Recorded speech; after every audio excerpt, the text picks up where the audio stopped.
The goal of this video lecture is to provide a brief overview of the behaviorist approach to psychopathology, including the way that this approach defines mental illness, some of the key concepts for understanding this approach, and the interventions that are emphasized by this approach.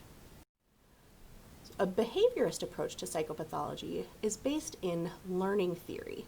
So from this perspective, we view psychopathology and its symptoms as the result of learned behaviors.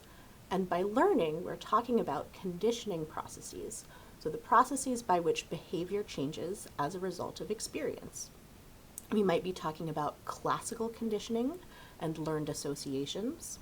We might be talking about operant conditioning, so conditioning that increases or decreases the likelihood of a behavioral response as a result of the consequences that follow that behavior.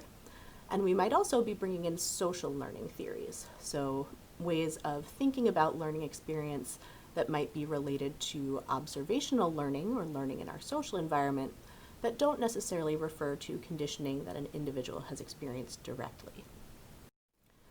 So one important concept to review is classical conditioning. So classical conditioning is the process by which an association forms between two stimuli as a result of repeated pairings.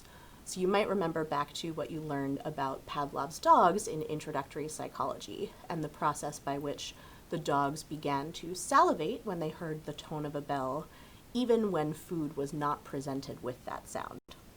So one way of thinking about the role of classical conditioning in the development of psychopathology is to consider the case of conditioned emotional responses. So you probably remember the case of little Albert from introductory psychology. Remember that little Albert was the little 9-month-old orphaned boy that John Watson conditioned to be afraid of white fluffy objects, including rats and bunny rabbits, but also generalizing to include stimuli like Santa Claus's white fluffy beard, through the process of repeatedly presenting little Albert with a white rat while banging a very loud gong behind his head.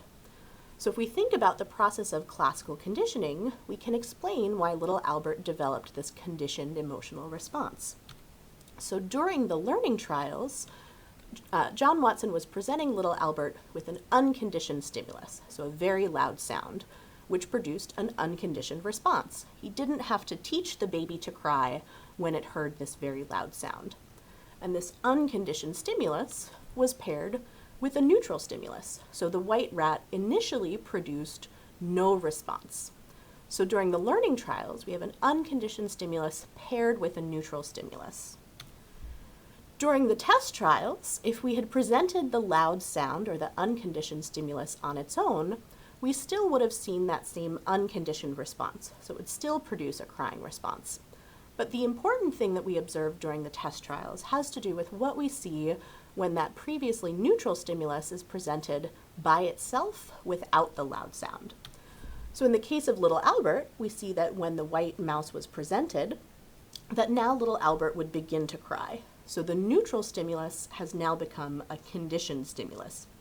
And that conditioned stimulus is now producing a conditioned response. So the crying that little Albert engaged in when he was presented with the white mouse or the white rabbit or with Santa Claus is a conditioned emotional response.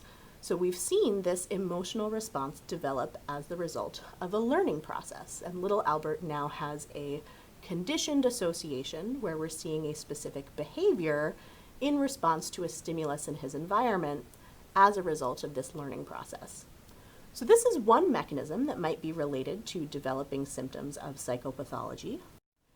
Another important mechanism is operant conditioning. So operant conditioning can be understood by applying Thorndike's law of effect. Thorndike's law of effect is very simple. It says that behaviors that are followed by favorable consequences become more likely, and behaviors that are followed by unfavorable consequences become less likely. So we define the consequences of a behavior in terms of the effect that they have on that behavior.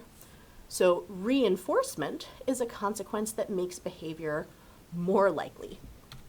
In contrast, punishment is a consequence that makes behavior less likely.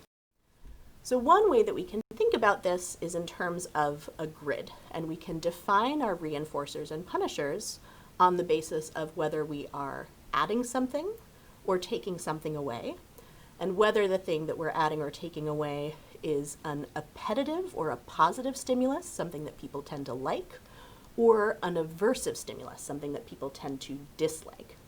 So if we are interested in increasing the frequency of a behavior, we could either add something that people like. For example, I could give you a piece of candy, or we could take away an aversive stimulus. So for example, if a very loud car alarm was going off and this was a very aversive loud sound, the behavior of turning off that car alarm would be reinforced because that would make that aversive stimulus go away. So adding an appetitive stimulus or taking away an aversive stimulus are both examples of reinforcement because they increase the frequency of a behavior. So positive reinforcement is adding something good. It's positive because we are adding. And negative reinforcement means we are taking something away, but it's still reinforcement because that behavior is going to increase in frequency. In contrast, punishment is defined by its effects on behavior that it reduces the frequency of behavior. We can reduce the frequency of behavior by taking away an appetitive stimulus, so taking away something that people like. For example, if you have a child on the playground who pushes another child, you might put them in timeout. So you take away their opportunity to play on the playground, which is something they like, and that's punishment. You've taken away something positive. You could also add an aversive stimulus.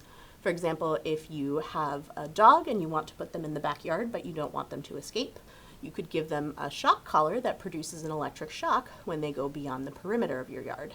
So that electric shock would be adding an aversive stimulus, and that would be punishment. That would decrease the frequency of the behavior of the dog leaving the yard.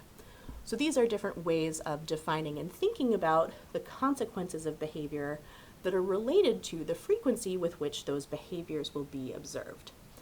So from a behaviorist perspective, our interventions are going to use these learning principles to directly change behaviors. So for example, we might be interested in conditioning new emotional responses using the principles of classical conditioning. We might be interested in extinguishing problematic conditioned responses or associations that a person has already developed.